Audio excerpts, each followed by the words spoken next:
Hello all of you. Now let's start with another exceptionally interesting chapter. But एक बात मैं आपसे कह दूं कि ये चैप्टर जो है इसका स्कोप जो है वो वॉल्यूमिनस है.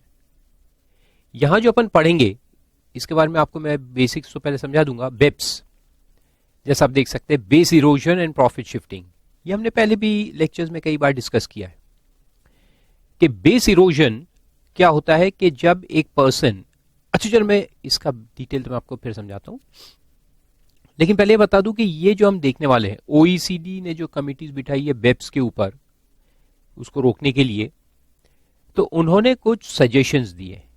Now these suggestions are considered as action plans, और ये एक एक एक्शन प्लान जो है एक्चुअल, अगर आप ओईसीडी की साइट पे जाके देखोगे वेबसाइट के ऊपर, one action plan ranges from 200 pages to 500 pages. और यहां पर जो हमको पढ़ना है वो एक एक एक्शन प्लान 1 पेज 2 पेज ऐसे पढ़ना है, राइट? तो जो हम स्टडी कर रहे हैं वो एक क्या कह सकते हैं, just an overview of action plans, just an a brief overview, पूरा ओवरव्यू भी नहीं है, just touching the actual plans, not even touching the action plans. ऊपर ऊपर से सिर्फ अपन उसको ब्राउज करेंगे, राइट? तो जो एक्चुअल प्लान्स अगर आपको पढ़ना है, if you want to really practise in international taxation, और पूरा टैक्स प्लानिंग कैसे होता है, क्या होता है, पूरा समझना है, और कैसे उसको रोका गया है उसको देखना है, पूरा स्टडी करना है, then you have to study these books. एक एक बुक, एक एक एक्शन प्लान की एक बुक है पूरी ओईसीडी की, जिसके नंबर ऑफ पेजेस, जैसे मैंने आपको कहा 250 पेज तो मिनिमम देखा था मैंने, वहां से लेकर के 500 पेज तक के एक एक बुक आपको मिलेंगे एक्शन प्लान्स के ऊपर. तो उसको आप लेकर के स्टडी कर सकते हो if you want to really practise and excel in international tax. करेंगे आप? करना है? सोच लीजिए. सिर्फ एग्जाम पास करना है तो ये ठीक है, लेकिन अगर प्रैक्टिस करना है तो वो आपको पढ़ना पड़ेगा. So this chapter is not going to give you anything in detail. कुछ टॉपिक्स तो ऐसे हैं कि जो समझ में भी नहीं आएंगे आपको, मैं समझा भी नहीं पाऊंगा. बहुत कम ऐसे टॉपिक्स आएंगे बीच में एक जगह, मैं कहूंगा कि इसको आप पढ़ लो बस. क्योंकि उसको अगर समझाना है तो then I have to go through that volumes of the actual action plans. कैसे होता है, क्या होता है, उसका पूरा जो स्टडी है, एनालिसिस है, और उसके जो स्टडी यानी कि प्लान्स है कि कैसे उसको रोका जाए, एक्शन क्या लेना है, उसको स्टडी करने के लिए अपने को पूरा एक क्या, जैसे 8 पेपर है आपके सीए फाइनल में, वैसे 8 पेपर की तरह ये है एक टॉपिक एक्शन प्लान्स. बल्कि उससे भी ज्यादा शायद हो सकता है. तो उतना स्टडी करने का टाइम ना तो आपके पास है, ना पढ़ाने का टाइम मेरे पास है, ना उसकी कोई जरूरत है फिलहाल, है ना? तो अपन इसको ब्रीफ में देखेंगे. चलो तो शुरू करते हैं. सबसे पहले बेप्स क्या होता है मैं आपको समझा दूं. Base erosion. अब यहां देखो, ये कॉन्सेप्ट अगर आप समझ लोगे ना, ये अगले 5 मिनट में मैं समझाने वाला हूं, तो बहुत सारे एक्शन प्लान्स का जो फंडामेंटल रिक्वायरमेंट है वो आपको वैसे ही समझ में आ जाएगा. तो बेस का मतलब क्या है? बेस यानी वो जगह जहां पे आपका इनकम जेनरेट हुआ है. अब देखो प्रॉब्लम क्या है, अपन जो पहले दिन से इसमें डिस्कस कर रहे हैं इंटरनेशनल टैक्स में, कि income tax is imposed on 2 things, source and residence. Correct? 2 चीजों के ऊपर बेस होता है, सोर्स और रेसिडेंस के ऊपर बेस है. या तो सोर्स के बेसिस पे हम उसको टैक्स कर सकते हैं, या फिर रेसिडेंस के बेसिस पे कर सकते हैं. अब सोर्स की जब हम बात करें तो क्या होता है कि सोर्स का मतलब जहां इनकम एक्रू हुआ, एक्रूअल और रिसीट ऑफ इनकम. तो इनकम टैक्स एक्ट भी हमने पढ़ा स्टार्टिंग के चैप्टर्स में, मैंने आपको समझाया था कि एक्रूअल क्या होता है, एक्रूअल, डीम्ड एक्रूअल, सब कॉन्सेप्ट्स हमने देखे, सेक्शन 9 वगैरह. Accrual includes deemed accrual.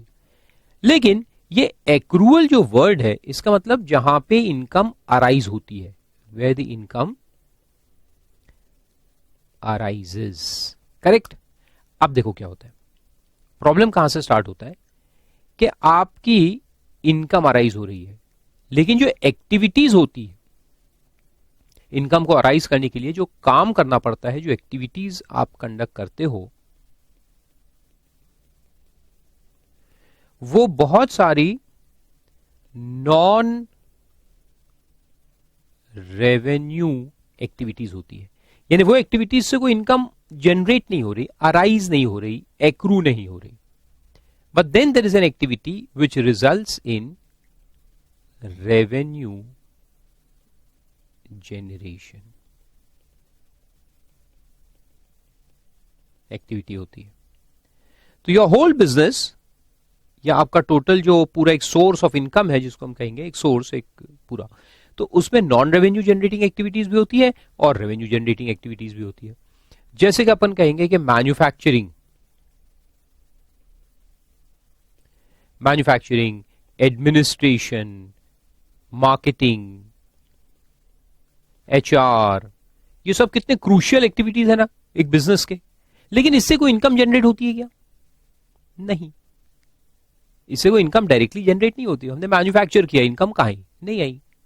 Income आती है सेल्स के ऊपर, इनकम अराइज होती है ऑन सेल्स। तो जब सेल होगा वहां इनकम आएगी, लेकिन ये सब भी तो जरूरी है ना, इसके बिना जो एक वैल्यू एडिशन जिसको हम कहते हैं, these are called as economic activities. ठीक है, अब समझ लो, ये वर्ड आएंगे बाद में, बार बार अपन इस वर्ड को पढ़ेंगे, इकोनॉमिक एक्टिविटीज। तो ये आपके सारे इकोनॉमिक एक्टिविटीज है, जिसमें बहुत सारे एक्टिविटीज ऐसे हैं जिससे कोई इनकम एक्रू नहीं हो रही, क्योंकि कोई ट्रांजैक्शन नहीं हो रहा, लेकिन ये जो ट्रांजैक्शन होगा लास्ट में, इसकी वजह से इनकम एक्रू होगी। तो सिंपल है, टैक्स प्लानिंग के लिए हम क्या कर सकते हैं? शिफ्ट। क्या शिफ्ट करो? प्रॉफिट को। तो सेल से प्रॉफिट आ रहा है, so what you do is you shift this profit. ना मान लो कि ये सारे एक्टिविटीज आपके इंडिया में हो रहे हैं, और अगर सेल भी इंडिया में होगा तो एक्रूअल इंडिया में हो जाएगा, टैक्सेबल। तो आप सोर्स को शिफ्ट कैसे कर सकते हो? This is the source, sale results in accrual, so this is your source. तो आप ये सारे एक्टिविटी तो इंडिया में करो, लेकिन सेल जो है वो इंडिया के बाहर करो। तो क्या करना है? दुबई में एक कंपनी खोल देना है, will start a new company in Dubai. तो ये कंपनी प्रोडक्शन करने के बाद गुड्स दुबई सेंड कर देगा। कहां सेंड कर देंगे? दुबई। तो मान लो कि यहां कॉस्ट ऑफ प्रोडक्शन अपना 100 रुपए आया है, तो अपन यहां पे, और अपन मान लो कि बेचते हैं 140 में normally. Now what will do is will charge a nominal profit here, 10 रुपए। टोटल 40 रुपए का प्रॉफिट हम अर्न कर सकते हैं, अपन 10 रुपए इधर दिखा देंगे, तो ये 110 में यहां से दुबई चले जाएगा। फिर दुबई में अपन एक दो एक्टिविटीज दिखा देंगे, लाइक सेल्स, एक शॉप खोल लेंगे, वहां सेल स्टाफ लगा देंगे। So some activity will do here and then will sell here at 140। तो 30 रुपीज का प्रॉफिट हमने क्या किया? दुबई में शिफ्ट कर दिया। 110 में यहां बेचे और ये वहां से 140 में बेच देंगे। सो 30 रुपीज प्रॉफिट हमने कहां शिफ्ट कर दिया? दुबई शिफ्ट कर दिया, राइट। तो इसको कहते हैं प्रॉफिट शिफ्टिंग। बेस इरोजन, तो हमने इंडिया में जो बेस है हमारा, देखो पूरा मैन्युफैक्चरिंग बेस जो है वो इंडिया में है, लेकिन इसको इरोड कर दिया, यहां से प्रॉफिट को इरोड कर दिया। इरोड करना यानी कि खत्म कर देना, और उसको शिफ्ट कर देना ऐसी जगह पर जहां इनकम टैक्स ना हो या बहुत कम हो। So that is called, this is called as BEPS, base erosion and profit shifting. अभी सेम चीज अपन ने ट्रांसफर प्राइसिंग में पढ़े थे, है ना। तो ट्रांसफर प्राइसिंग जो है वो एक तरीका है बेप्स को रोकने का। Transfer pricing is one way to stop BEPS. BEPS यानी बेस इरोजन करके एक इंसान अपना प्रॉफिट शिफ्ट कर रहा है, उसको रोकने के लिए ट्रांसफर प्राइसिंग एक तरीका है। जब ये एंटरप्राइज और ये एंटरप्राइज एसोसिएटेड हो और ये प्राइस जो है 110 का वो नॉर्मल मार्केट प्राइस से कम हो, तो अपन आर्म्स लेंथ प्राइस निकालेंगे और उससे इंडिया की इनकम एस्टिमेट करेंगे, असेस करेंगे, है ना। लेकिन उसका भी एक लिमिटेड अप्रोच है, लिमिटेड स्कोप है ट्रांसफर प्राइसिंग का। क्यों? क्योंकि ट्रांसफर प्राइसिंग तभी लगता है जब ये एंटरप्राइज और ये एंटरप्राइज एसोसिएटेड हो। What if they are not associated? आपने बिजनेस को इस तरह से अरेंज किया है कि ये दोनों एसोसिएटेड ऑन पेपर नहीं है। भाई भाई है तो एसोसिएटेड हो जाते हैं, दोस्त दोस्त है तो, मैं यहां कैटरीना वहां, हम दोस्त हैं, हम एसोसिएटेड तो नहीं है ना? तो इस तरह से आप प्लानिंग तो कर सकते हो, यानी कि you can still shift your income, your profit outside India. तो इस तरह से तो अपन कितनी चीजें कर सकते हैं, कितने सारे अरेंजमेंट्स कर सकते हैं जिससे अपना प्रॉफिट शिफ्ट हो जाए। शेल कंपनीज खोल सकते हैं। शेल कंपनीज होती है, एक वर्ड आगे आएगा मैं आपको समझाऊंगा, जिसका कोई काम नहीं होता, इस सिर्फ नाम की कंपनी होती है। कॉन्ड्यूएट कंपनीज होती है, वो भी शेल की तरह ही होती है, लेकिन उसको मैं बताऊंगा बाद में क्या होती है। Conduit companies, shell companies, letter box companies, बहुत सारी चीजें हैं। यहां तो सिर्फ नाम लिखे हैं, मैं कोशिश करूंगा कि जितना मैं आपको समझा सकूं उतना समझाऊंगा। तो लेक्चर के स्टार्टिंग में मैंने आपको कहा था ना कि कुछ चीजें ऐसे ही पढ़ने की है, बहुत कम, लेकिन बहुत सारी चीज 90% of the things that we are going to read here I will explain them.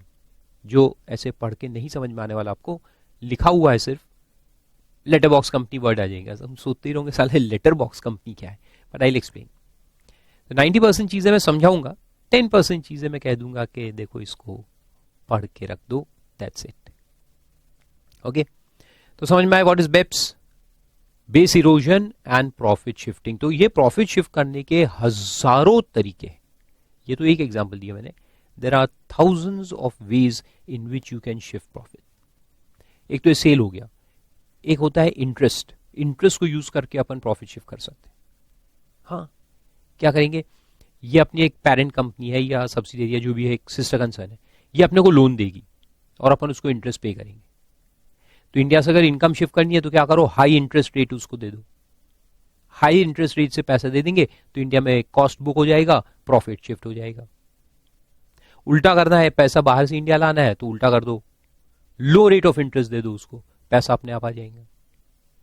या डिविडेंड शिफ्टिंग करते हैं अपन।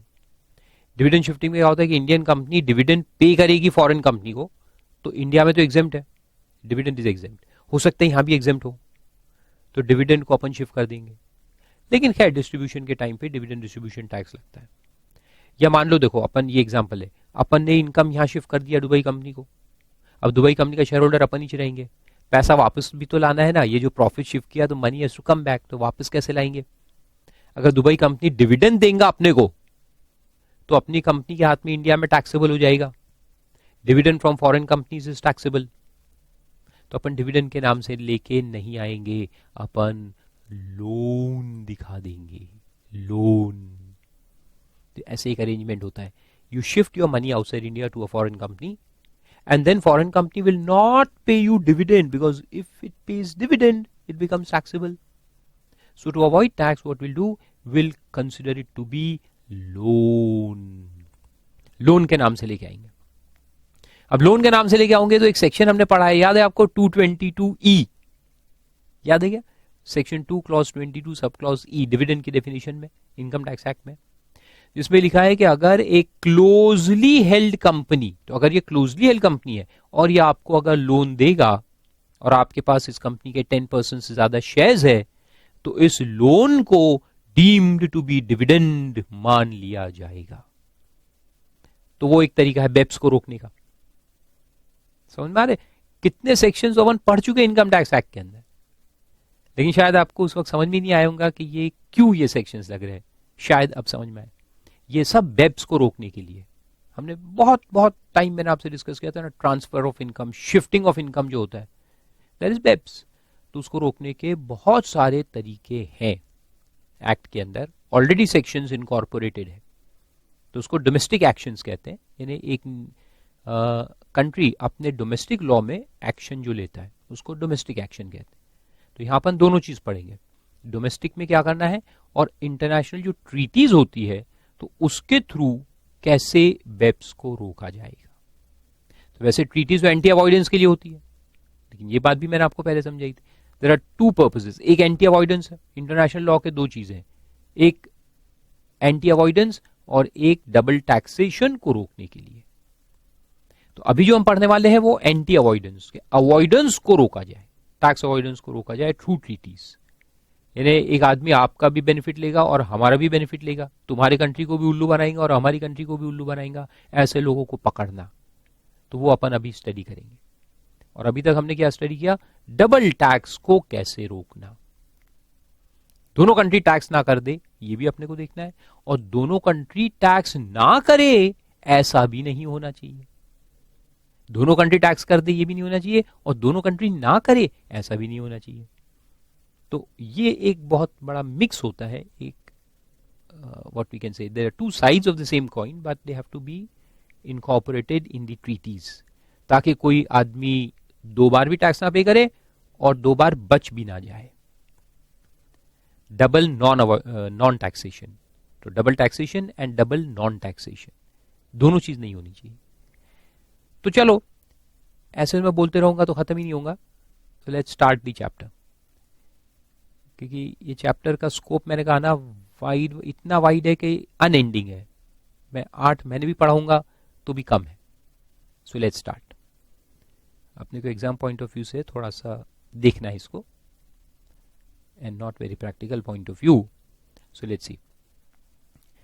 अब पहले तो वही स्टार्टिंग जो पैराग्राफ्स है वो वही कह रहे जो अपन बहुत बार पढ़ चुके और बहुत बार डिस्कस भी कर चुके, तो एक बार फास्ट में रीड कर लेते हैं। Globalisation has benefited our domestic economies, obviously, boosted trade and increased foreign direct investments in many countries.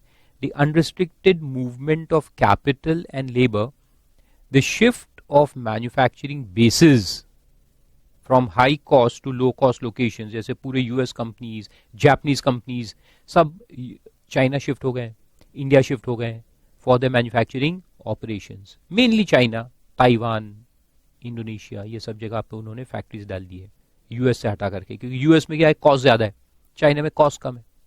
अभी काफी कंपनीज इंडिया भी आ रही है, जैसे एप्पल ने अभी मैन्युफैक्चरिंग प्लांट डाला हैदराबाद, नहीं बेंगलोर के आसपास में कहीं तो भी, और कार कंपनीज कितने अभी इंडिया आ गए हैं, Volkswagen and all, they are all manufacturing cars in India and exporting them to other countries. तो शिफ्ट ऑफ मैन्युफैक्चरिंग बेस भी हुआ है। Then gradual removal of trade barriers, import export में हम देखते हैं ट्रेड बैरियर्स जो पहले से अभी नहीं है। Technology and telecommunication developments and ever increasing importance of managing risks and of developing, protecting and exploring intellectual property, research and development, उसमें भी काफी investments हुए हैं, have had an important impact on the way cross-border activities take place. In this way, it's accelerated growth, created jobs and fostered innovation.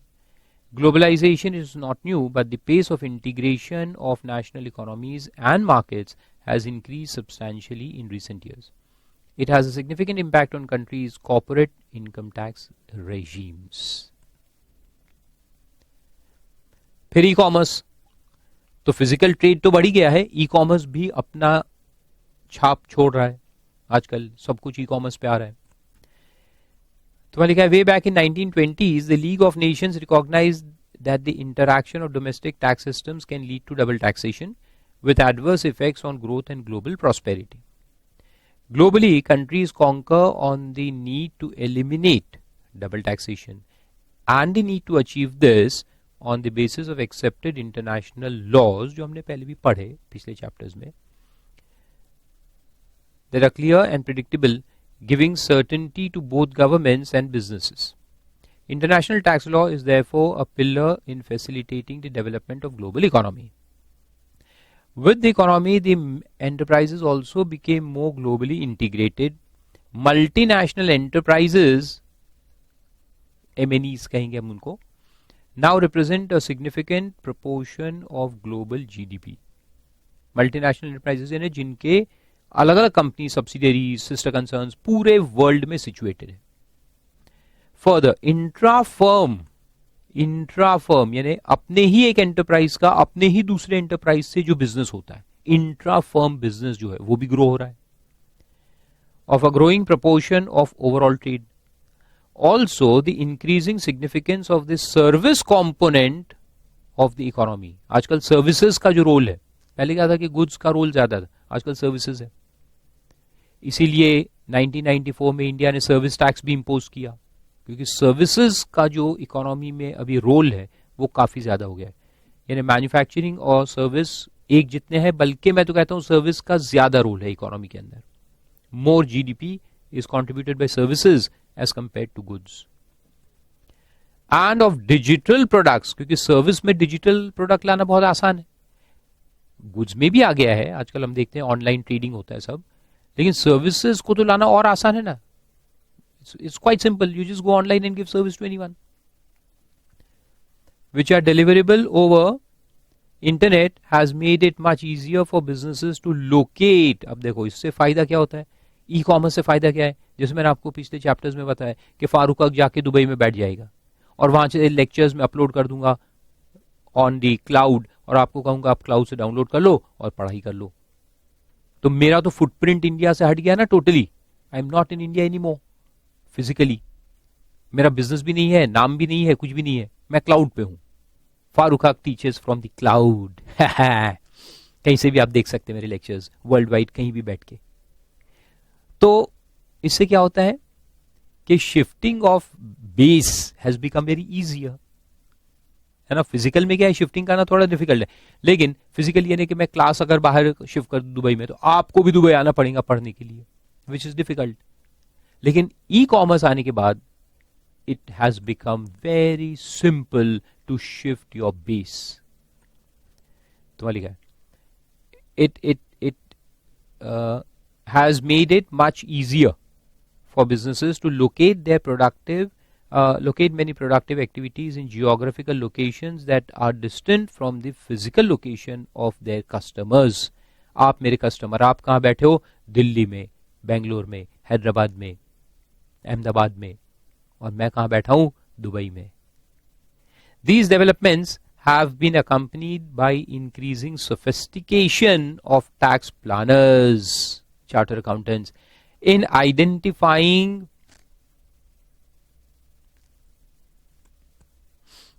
आगे एक word है, चुपचाप पढ़ लो, exploiting the legal arbitrage opportunities and the boundaries of acceptable tax planning. तो tax planning क्या होता है, legalised way of saving your tax. जो लॉ में लिखा रहता है आप करो, ये तो हम पहले से डिस्कस करते आ रहे हैं। Tax planning is the legalised form of saving tax. Tax evasion is violating the laws, तो वो तो कोई नहीं करता, वो करने वाले करते हैं, लेकिन वो पकड़े गए तो सीधा अंदर। ये दोनों के बीच में, इवेजन और टैक्स प्लानिंग के बीच में एक ग्रे एरिया है, उस ग्रे एरिया को हम कहते हैं टैक्स अवॉइडेंस। यानी जिसमें आप लॉ के जो लूप होल्स है उसको एक्सप्लॉइट करते हो। तो यहां तो क्या है कि और आसान हो जाता है। अगर मैं डोमेस्टिक में लूप होल देखना चाहूं तो कम रहते हैं। एक लॉ है इनकम टैक्स एक्ट ऑफ 1961, उसमें लूप होल्स बहुत कम है। But when I compare my income tax act of 1961, यानी our Indian income tax act, and with a foreign income tax law, Portugal का इनकम टैक्स लॉ, अगर मैं इसको compare करूं तो बहुत सारी चीज जो अपने यहां टैक्सेबल है वो शायद वहां टैक्सेबल ना हो उनके लॉ में, तो फिर मेरे लिए आसान हो जाता है। What I do is I create an arbitrage. तो आर्बिट्राज यानी कि शिफ्टिंग की कहते हैं ना उसको, इधर से उधर उसको मैच करो। स्टॉक मार्केट में जैसे आर्बिट्राज यूज होता है, एफएम में पढ़ा होगा आपने, एसएफएम में। तो हम क्या करेंगे कि इनकम को इंडिया से पोर्चुगल शिफ्ट कर देंगे। कौन सी इनकम, यही इनकम जो इंडिया में टैक्सेबल थी, but once it shifts to Portugal it becomes exempt. और इसमें अपन डबल टैक्सेशन अवॉइडेंस एग्रीमेंट्स को यूज करेंगे। तो गवर्नमेंट टू गवर्नमेंट जब कॉन्ट्रैक्ट बने, डबल टैक्सेशन अवॉइडेंस एग्रीमेंट्स बने, तो उसमें क्या हुआ कि बहुत सारी चीजें आसान हो गई हमारे लिए शिफ्ट करने के लिए। कैसे कि इंडिया पोर्चुगल, मान लो एक डबल टैक्सेशन अवॉइडेंस एग्रीमेंट है, उसमें लिखा है कि पोर्चुगल का रेसिडेंट पर्सन अगर इंडिया में फलानी इनकम अर्न करेगा तो उसको एग्जाम करेंगे इंडिया में, एंड पोर्चुगल में टैक्स इट। बस यही तो होना था मुझे। अब मैं चले गया पोर्चुगल, मैं चले गया दुबई, मैं चले गया वो सारी कंट्रीज जहां पे ये वाली इनकम टैक्सेबल नहीं है, मैं वहां बेस कर लिया अपने आप को। तो मैं वहां पे बन गया resident, either actually going there and staying there, तो वो तो बहुत अच्छी बात है, then you are using the agreement. तो देखो, एग्रीमेंट्स को यूज करना तो हमारे सबके अधिकार में है, उसको गवर्नमेंट ना नहीं बोल सकता। So Farooq tomorrow shifts to Portugal, मैं वहां जाके घर ले लूं, रहना चालू कर दूं, तो फिर गवर्नमेंट ये नहीं कहेगा कि आप टैक्स इवेजन कर रहे हैं। They can not stop me from taking the benefits of a treaty because they have made a treaty, I can take benefits. So instead of staying in India I will go and stay in Portugal, कोई problem नहीं है। लेकिन problem कहां है, जहां मैं Portugal में नहीं रहूंगा, वहां पे सिर्फ एक नाम के लिए एक शेल कंपनी क्रिएट कर लेंगे। तो शेल कंपनी क्या होती है, जिसका कोई इकोनॉमिक बेस नहीं होता, वहां कोई एक्टिविटी नहीं हो रही, वहां कोई एम्प्लॉइज नहीं बैठे, वहां कोई रिसर्च एंड डेवलपमेंट नहीं चल रहा, वहां कोई रिकॉर्डिंग नहीं हो रहा, कुछ नहीं हो रहा, सिर्फ नाम के लिए एक कंपनी वहां पे खोल ली जिसका शेयर होल्डर फारूक हक रहेगा। नाम के लिए वहां कंपनी खुल गई, दुबई में कंपनी खुल गई, बस फिर मैं मेरे सारे राइट्स जो है ये लेक्चर्स के ऊपर वो उनको दे दूंगा, फिर वो वहां से क्लाउड पे अपलोड करेंगे लेक्चर्स, और आप लोग इंडिया में देखेंगे, आपका पैसा जाएगा पोर्चुगल। तो इंडिया और पोर्चुगल का टैक्स ट्रीटी बीच में आएगा।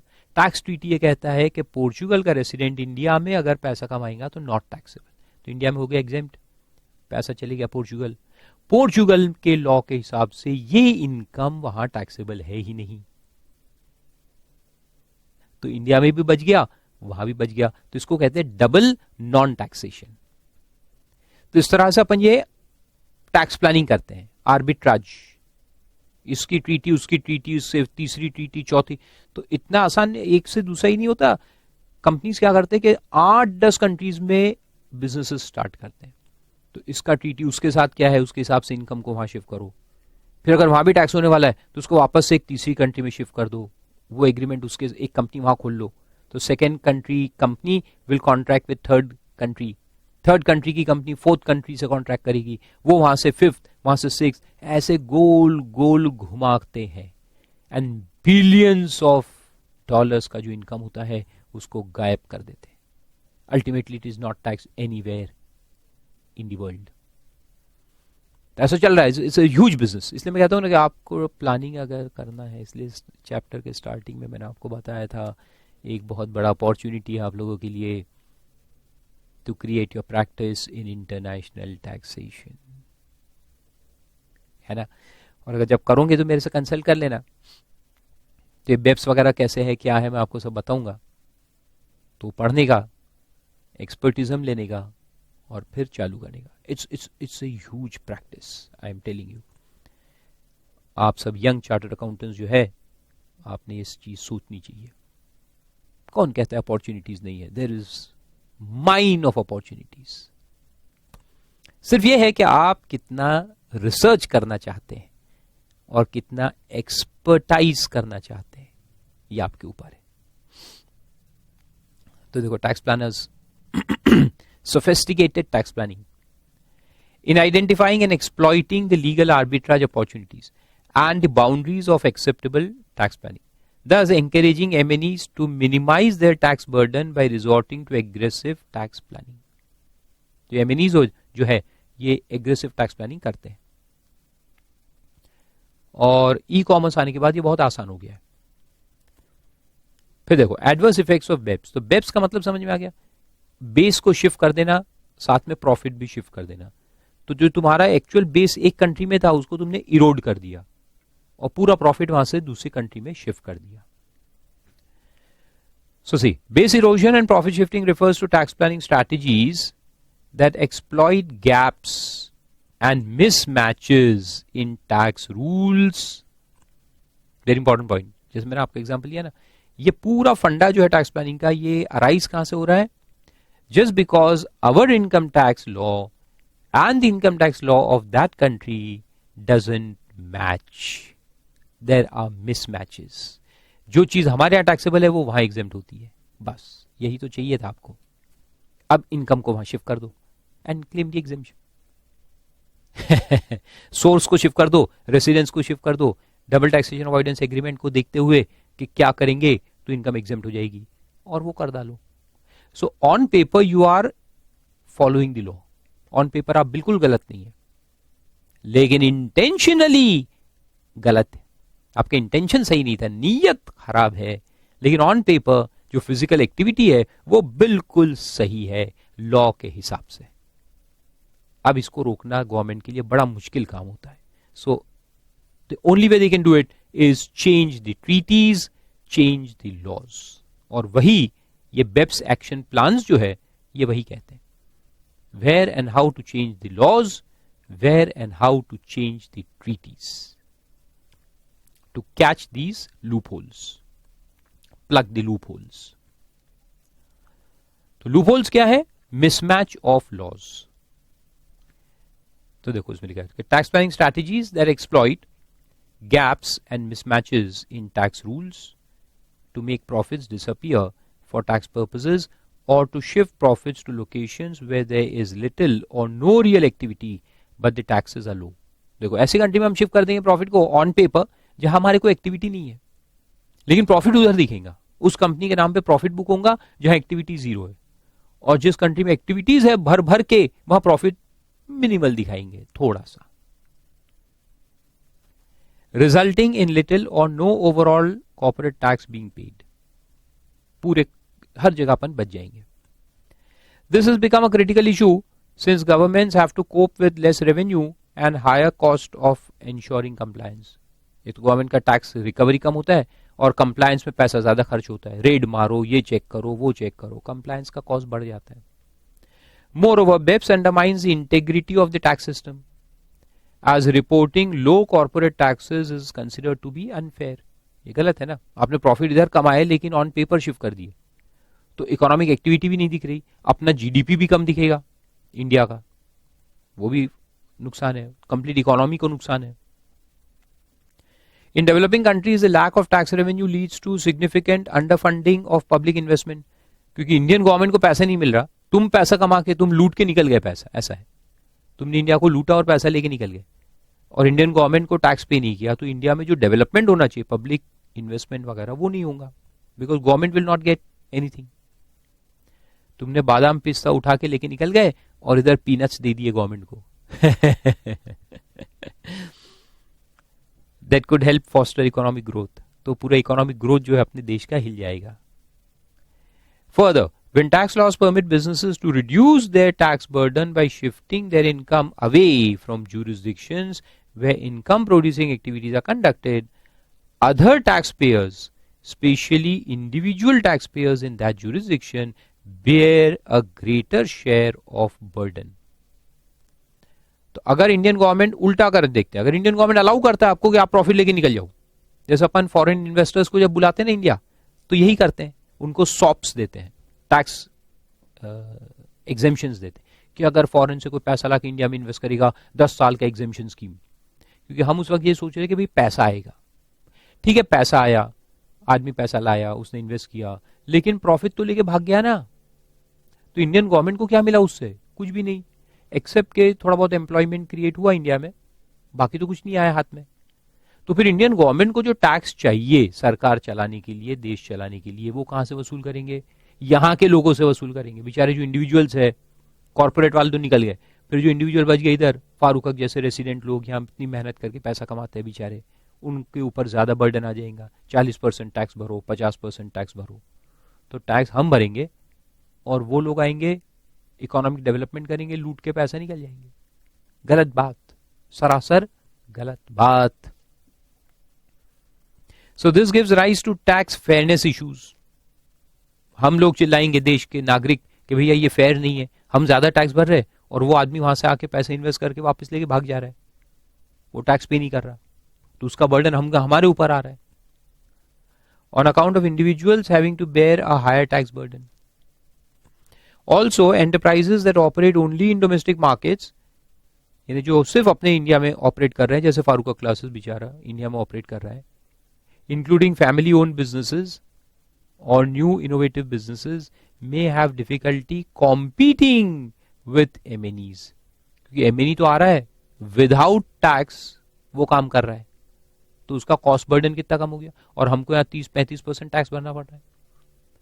तो अगर एक फॉरेन का ऑथर इंडिया में आके मेरे जैसे लेक्चर रिकॉर्ड करके दे और मैं भी दूं, मेरे को तो इधर इनकम टैक्स भरना है ना 40%, सरचार्ज से सब मिला के आ ही जाता है, और वो आएगा, वो फ्री में पढ़ा के निकल जाएगा, so he can reduce the price of his lectures, तो मेरा तो पूरा बिजनेस खा जाएगा। मेरे से आधे प्राइस में अगर वो देगा आपको या 30% लेस में देगा, तो आप सब लोग तो उसके लेक्चर खरीद लोगे ना, मेरे कौन खरीदेगा? तो कंपटीशन पे भी फर्क पड़ता है। That have the ability to shift their profits across borders. MNEs तो प्रॉफिट शिफ्ट कर देंगे और मैं तो नहीं कर पाऊंगा ना, मेरे को तो टैक्स भरना पड़ेगा। So they will have an advantage over me in terms of competitive pricing. Fair competition is harmed by the distortions induced by BEPS. तो ये सब हार्मफुल इफेक्ट्स है BEPS के। The need for international collaboration to protect tax sovereignty of its countries. अब ये बहुत ही political language है, चलो एक बार देख लेते हैं कि taxation is at the core of countries sovereignty but the interaction of domestic tax laws in certain cases leads to gaps and frictions. तो मेरे डोमेस्टिक टैक्स लॉ और उस कंट्री के डोमेस्टिक टैक्स लॉ के अंदर कॉन्ट्रडिक्शंस आ जाते हैं, gaps and frictions पैदा होते हैं। गैप्स यानी कि ऐसी इनकम जो हम भी नहीं कर रहे और वो भी नहीं कर रहे, हमने इस भरोसे पे छोड़ दिया कि वो करेंगे लेकिन वो भी नहीं कर रहे क्योंकि उनके टैक्स है ही नहीं, तो गैप्स आ जाते हैं और फ्रिक्शंस भी पैदा होते हैं। फ्रिक्शंस यानी डबल टैक्सेशन।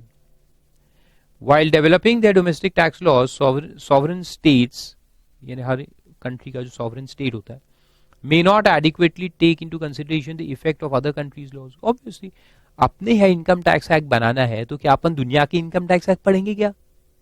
कि बुल्गारिया क्या कर रहा है और हंगरी क्या कर रहा है, इथोपिया ने क्या टैक्स लॉ बनाया, यूएस ने क्या बनाया, रशिया ने क्या बनाया, ये सोच के बैठेंगे क्या अपन? अपने पार्लियामेंटेरियंस कौन है आप लोगों को मालूम है? उनको अपना लॉ पढ़ के एक बार हो जाए, समझ में आ जाए तो बहुत बड़ी बात। दुनिया के लॉ समझने बैठेंगे क्या वो?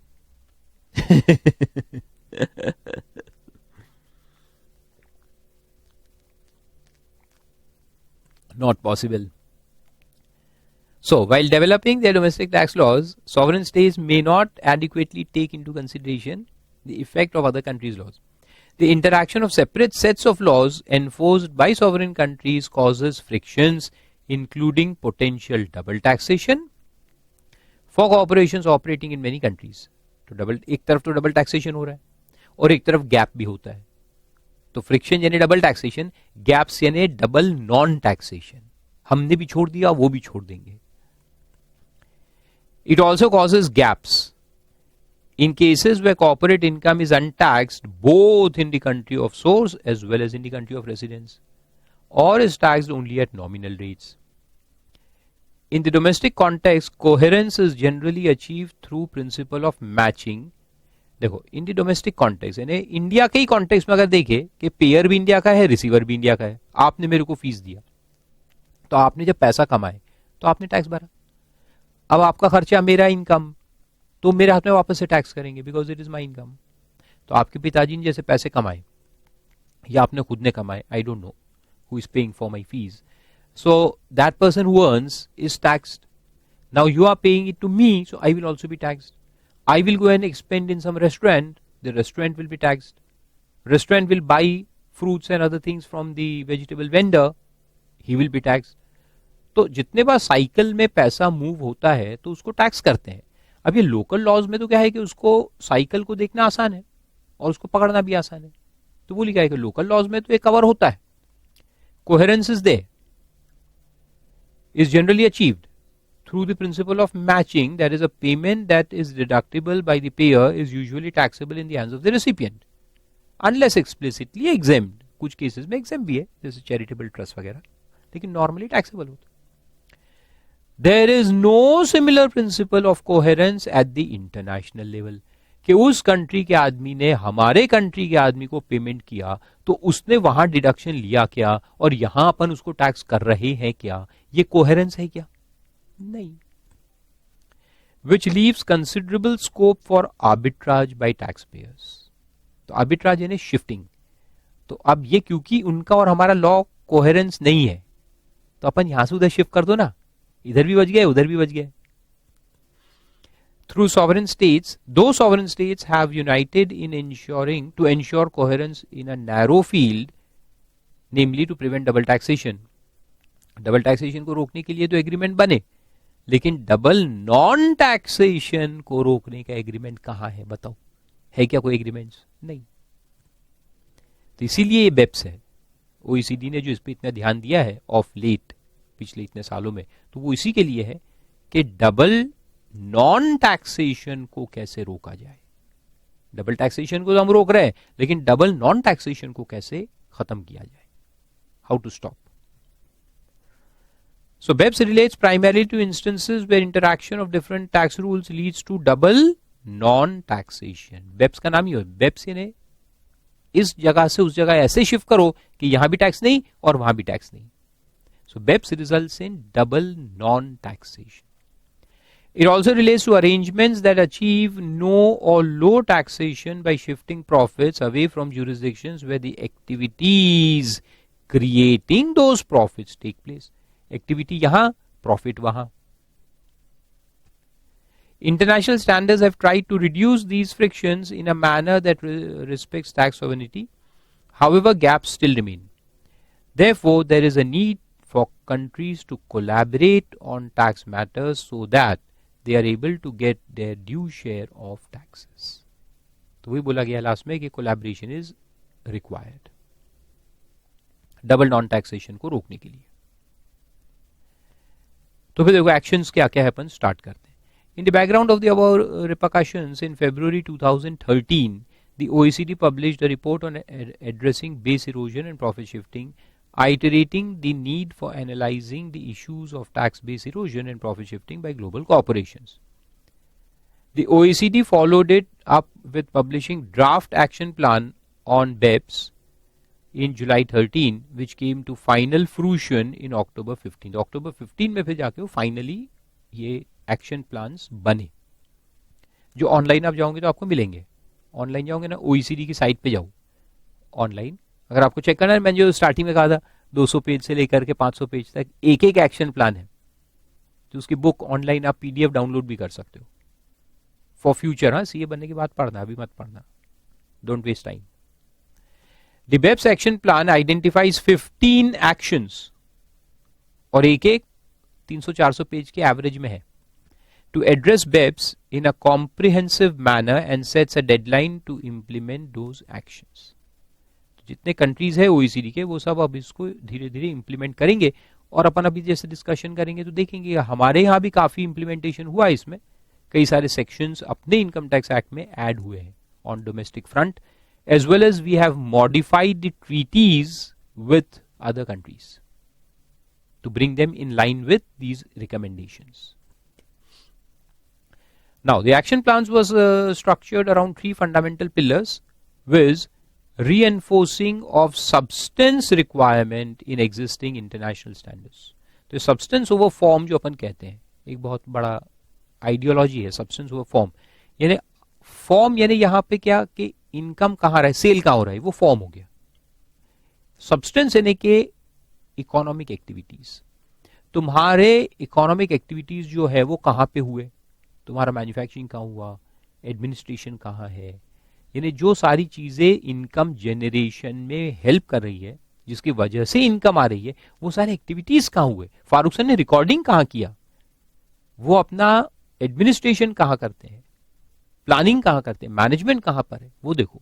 नॉट जस्ट कि भाई वो क्लाउड जो बुल्गारिया में है वहां से आप लोगों को लेक्चर मिल रहा है और आप पेमेंट जो कर रहे हैं बुल्गारिया बैंक में जा रहा है, तो Bulgaria doesn't become the place of accrual. Substance देखो, पढ़ा कौन रहा है, फारूक हक, उसने लेक्चर कहां रिकॉर्ड किए, इंडिया में स्टूडियो में बैठ के। अरे तो जब लेक्चर यहां रिकॉर्ड हुए हैं तो income should be taxable in India. तो एक वो सब्सटेंस के ऊपर ज्यादा फोकस किया है रादर देन फॉर्म। दूसरा, alignment of taxation with location of value creation. Same चीज देखो, वैल्यू क्रिएशन है, वैल्यू कहां पे क्रिएट हो रही है, एन इकोनॉमिक एक्टिविटी। तो एक तो सब्सटेंस भी देखो कि कॉन्ट्रैक्ट का सब्सटेंस क्या है, फिर ये देखो कि वैल्यू क्रिएशन कहां पे हुआ है। हालांकि एक्रूअल इज ऑन सेल, लेकिन you can not say that the whole value addition is just because of sale. क्या सिर्फ एक सेल एक्टिविटी से इनकम खड़ी होती है, इनकम जनरेट होती है?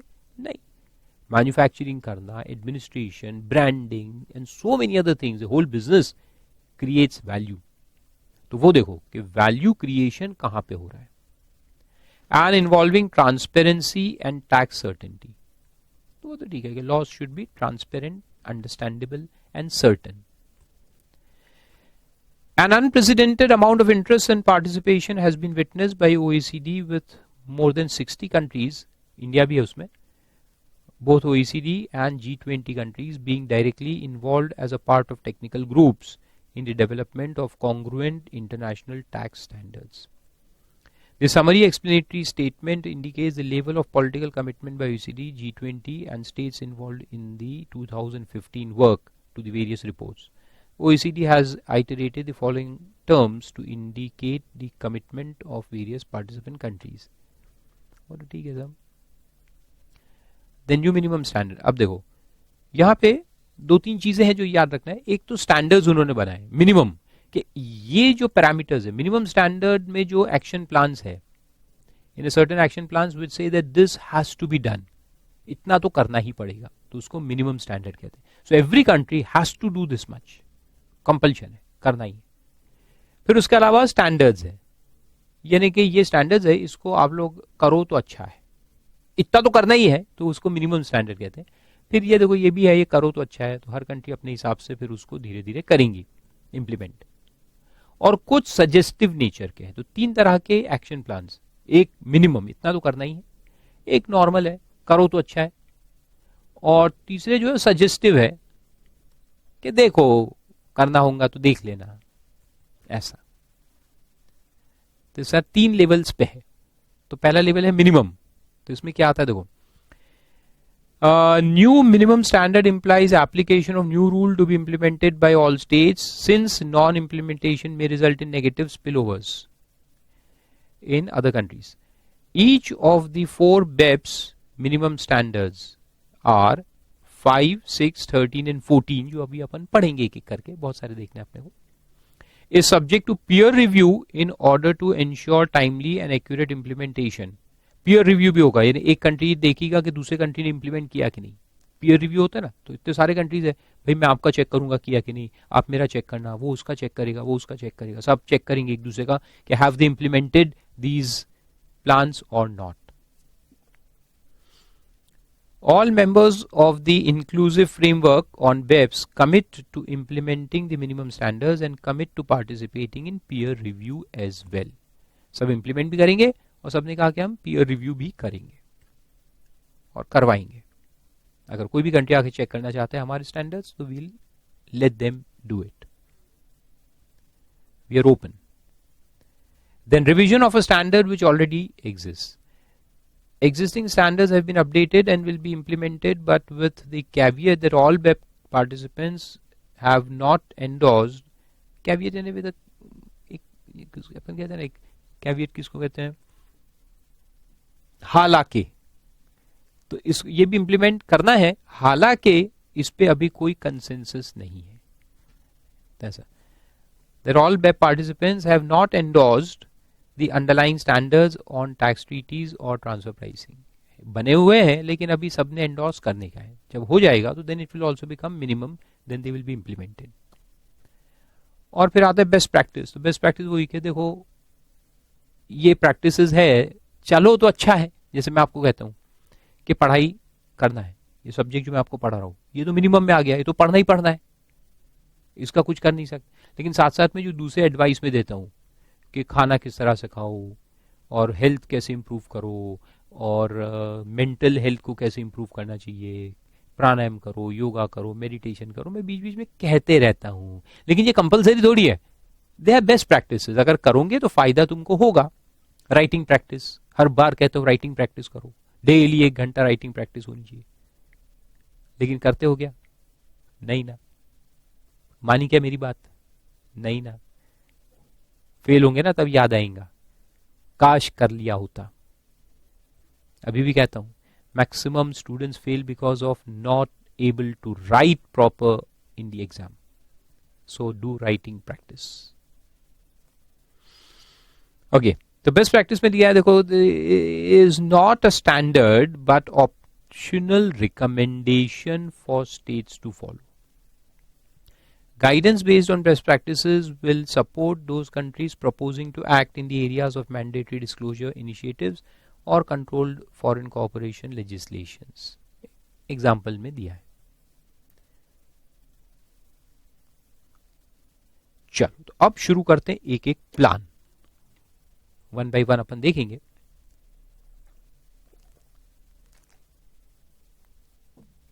बहुत सारे टेक्निकल पॉइंट्स आएंगे. 90% आई विल एक्सप्लेन, 10% में कहूंगा पढ़ लो. चलो तो सबसे पहले डिजिटल इकोनॉमी के ऊपर है. तो first action plan is on e commerce only, digital economy. तो कहता है dissolving link between income producing activity and physical location. At present in the digital domain, business may be conducted without regard to national boundaries and may dissolve the link between the income producing activity and a specific location. जैसे मैंने आपको example खुद का दिया ही है, cloud based service में दूंगा आप लोगों को coaching class. Hence, business in a digital domain doesn't actually occur in any physical location, but instead takes place in cyberspace, जिसका नया नाम है क्लाउड आजकल. Persons carrying business in digital domain could be located anywhere in the world. तो person जो है वो कहीं पर भी हो सकता है. फारूक अक तो कहीं पर भी हो सकता है, लेकिन मेरा जो क्लाउड है वो एक जगह पे है, जहां से आप लोगों को सर्वर जिसको हम कहेंगे, जहां से आप लोगों को ये लेक्चर्स मिलेंगे. Entrepreneurs across the world have been quick to evolve their businesses to take advantage of these changes. It has also made it possible for businesses to conduct themselves in ways that did not exist earlier and given rise to new business models that rely more on digital and telecommunication network, do not require physical presence. Physical presence की जरूरत ही नहीं है. फारूक अक ने देखो सारे physical classes बंद कर दिए. I don't need a physical class now. I just to put my lectures on the cloud and you can access those lectures from anywhere in the world. कहीं भी बैठ के आप पढ़ाई कर सकते हो. इनफैक्ट आप लोगों को मालूम नहीं होगा, मेरे कई सारे स्टूडेंट्स मालूम है यूएस में. Yes, I got lot. कम से कम हर 6 महीने जो मैं नए लेक्चर्स देता हूं तो अराउंड 30-40 स्टूडेंट्स यूएस के परचेज करके लेके जाते हैं. वो क्या कर रहे हैं? सीए ही कर रहे हैं, लेकिन उनके पेरेंट्स यूएस में है या जो भी वजह से उनको यूएस में रहना पड़ रहा है, but they are studying our course, CA course, so they take the lectures. अब उनको डीवीडी यहां से भेजूंगा तो कुरियर कॉस्ट तो कितना लगेगा ना, तो हम कुरियर नहीं करते. तो उसमें क्या है, we put the lectures on the cloud and we give them a link to download. तो वहां से डाउनलोड कर लेते हैं और पीडीएफ फाइल में दे देता हूँ नोट्स का, वहां प्रिंट करा लेते हैं, विच इज मच चीपर. ये तो कुरियर जाने में ही 5,000 रुपए लग जाते, इतना वेट अगर जाएगा. तो हम कहते हैं कि आप वहां से प्रिंट कर लो, दैट्स गुड फॉर यू. कितने सारे स्टूडेंट्स दुबई के हैं, नेपाल के कितने सारे स्टूडेंट्स हैं, ऑस्ट्रेलिया में कितने स्टूडेंट्स हैं मेरे, इसी तरह से ऑल एनआरआई जो क्राउड है अपना, सो दे टेक लेक्चर्स, है ना.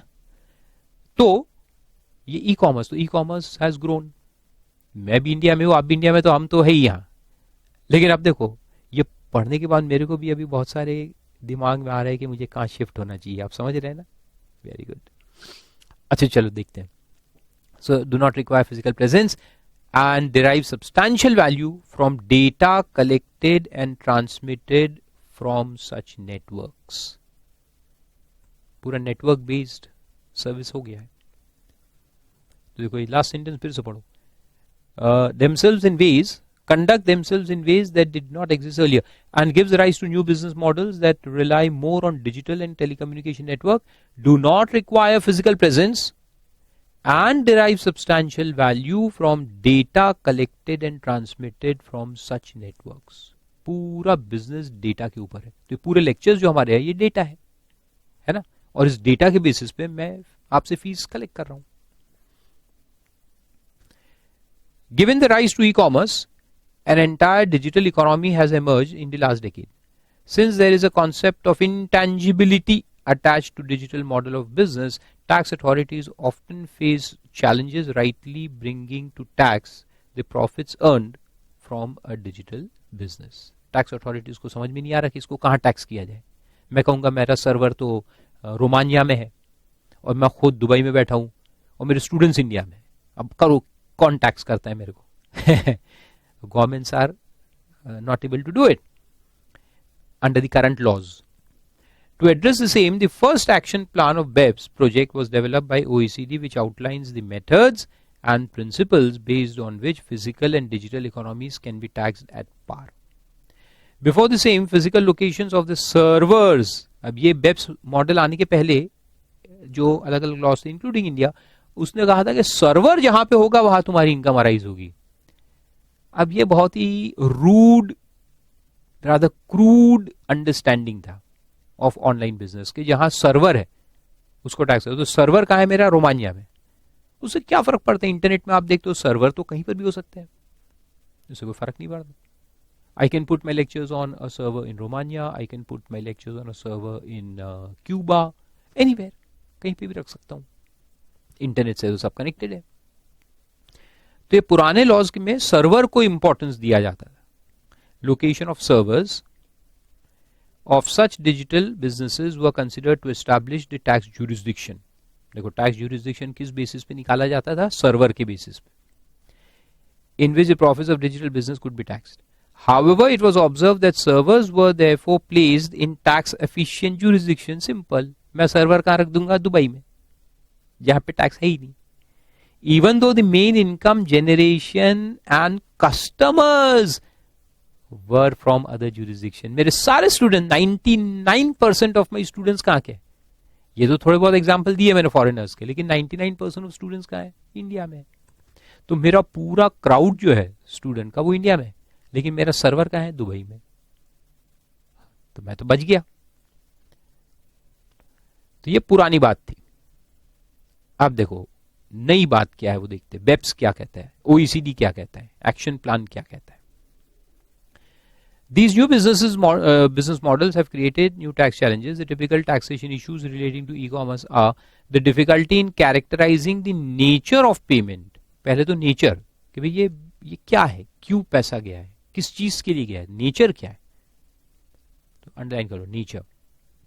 Characterizing the nature of payment and establishing a nexus or link between the taxable transaction, activity and taxing jurisdiction. Activity क्या है, टैक्सेबल ट्रांजैक्शन क्या हुआ, और ज्यूरिसडिक्शन किसका होना चाहिए. ये सब डिफिकल्टीज है. And difficulty of locating the transaction. Transaction हुआ तो हुआ कहां? वैसे तो ट्रांजैक्शन क्या हुआ और फिर कहां हुआ. नेचर एंड प्लेस, दो प्रॉब्लम है. Difficulty in characterising the nature and characterising the place कि कहां हुआ. Locating the transaction, activity and identifying the taxpayer for income tax purpose.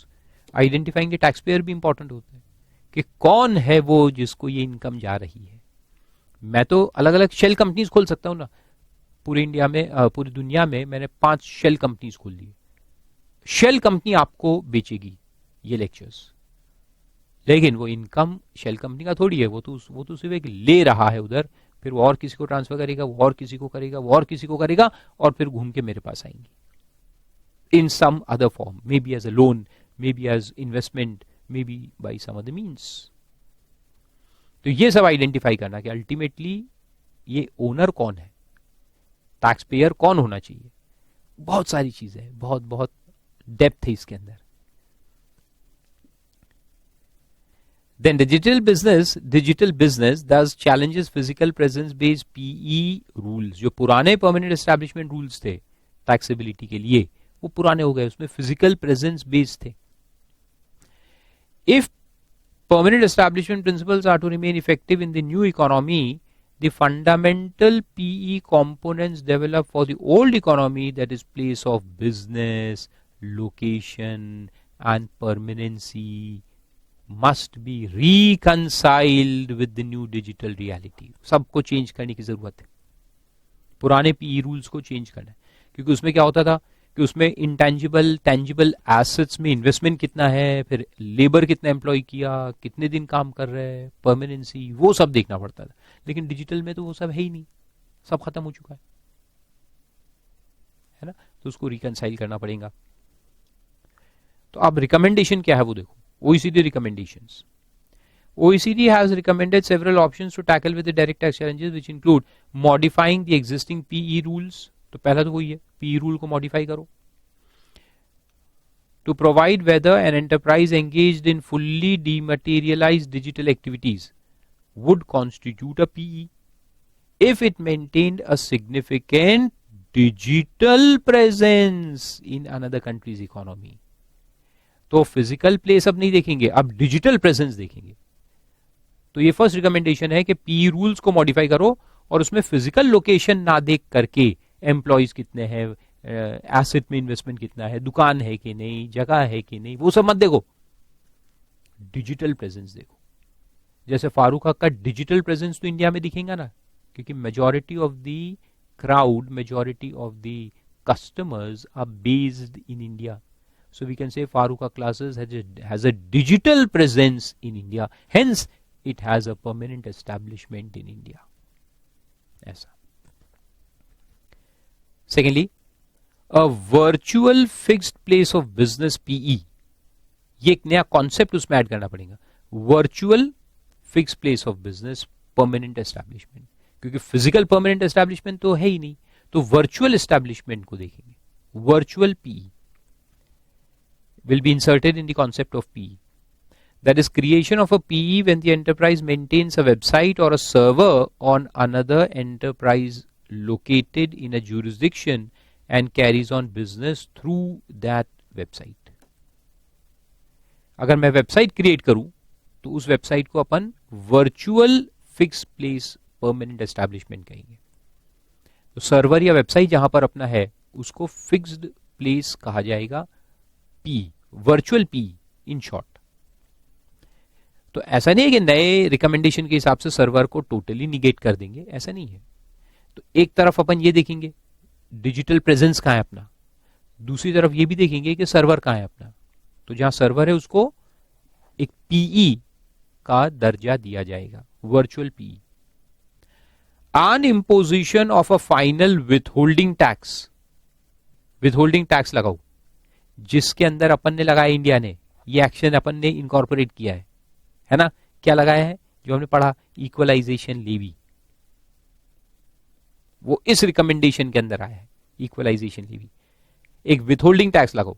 Suppose उसके नहीं समझ में आ रहा है कि फारूक का क्लासेस कहां है, क्या है क्या नहीं है, तो इंडियन कस्टमर्स को बोला जाएगा कि जब आप पेमेंट कर रहे हो फॉर ऑनलाइन सर्विसेज, आप इक्वलाइजेशन लेवी काटो 6% के हिसाब से, है ना. लेकिन अपन ने देखा equalisation levy is an action, but right now it is only for advertisement. Later on it will be imposed on other services as well. Experience क्या आता है गवर्नमेंट को देखने के बाद फिर और सर्विसेज उसमें इंक्लूड किए जाएंगे. तो वो भी एक रिकमेंडेशन इसी का है, ओईसीडी का रिकमेंडेशन है. Imposition of a final withholding tax on certain payments for digital goods or services provided by foreign e-commerce provider or imposition of an equalization levy, उसी का दूसरा नाम equalization levy, on consideration for certain digital transactions received by a non-resident from a resident or from a non-resident PE in other contracting state. याद आ रहा है ना, equalization levy same concept के ऊपर बेस्ड. तो क्योंकि वो लोगों ने इंडिया में सर्विसेज दी, तो यहां के जो पेयर्स है उनको अपन बोलेंगे कि आप डिडक्ट कर लो. तो एक तो विथहोल्डिंग टैक्स है, इनकम टैक्स डिडक्शन है, सोर्स भी लगा सकते हैं, या एक सेपरेट लेवी लगा देंगे जिसका नाम रहेगा equalisation levy. Taking into consideration the potential of new digital economy and the rapidly evolving nature of business operations, it becomes necessary to address the challenges in terms of taxation of such digital transactions. Puffing statement. ये 3 points को याद रखो. तो exam में question ये 3 point के ऊपर आ सकता है, बाकी तो एक्सप्लेनेशन पार्ट है. Question can come on these 3 points. OECD का रिकमेंडेशन क्या है फॉर टैक्सिंग डिजिटल इकोनॉमी.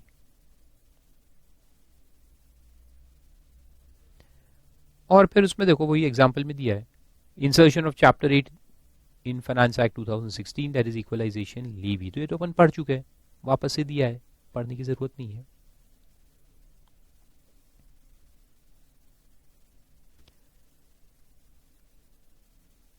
ठीक है, तो यहाँ लेंगे अपन इस लेक्चर में ब्रेक और फिर नेक्स्ट लेक्चर में कंटिन्यू करेंगे एक्शन प्लान 2 के साथ।